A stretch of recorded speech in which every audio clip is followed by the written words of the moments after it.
در قزاقستان تخمیناً 15,000 نفر از منطقه آبخیزی ولایت مرکزی قرغنده بیرون برآورده شدند.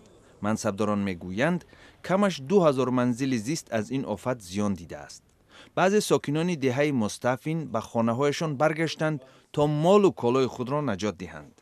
سبب آبخیزی بالاروی حرارت هوا است که باعث آبشوی با سرعت برف و یخ شده است. در شهر ایربیل منطقه کردستان عراق نیروهای امنیتی پیشمرگه تمرین عملیات نظامی در شهرها و به ضررگردانی مواد ترکنده را به انجام رساندند. مراسم ختم کورس ها در تاریخ 16 اپریل دایر شد. گروه نیمه نظامی پیشمرگه در برخوردهای وزنین بر ضد گروه دولت اسلامی در عراق و سوریه اشتراک می‌کند.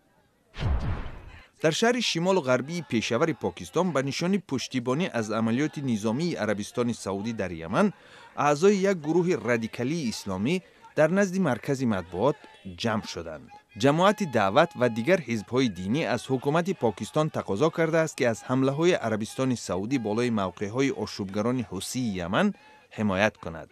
سلاح بدستان گروه شیعه حوثی یک بخش بزرگ یمن و از جمله پایتخت شهر صنعا را اشغال نمودند. در شهر سرایوو دسته آشپزها رکورد نو عالم در پختن شوربا را گذاشت. شوربای بایی یک نوع غذای باسنی است که ریشه های ترکی دارد. در تهیه شوربا آشپزها 800 کیلوگرم گوشت مرغ، 150 کیلوگرم سبزی و 75 لیتر روغن را استفاده بردند. پخت و پز یک روز را در بر گرفت، ولی گروه موفق شد که 4 تن و 100 کیلوگرم شوربا آماده کند.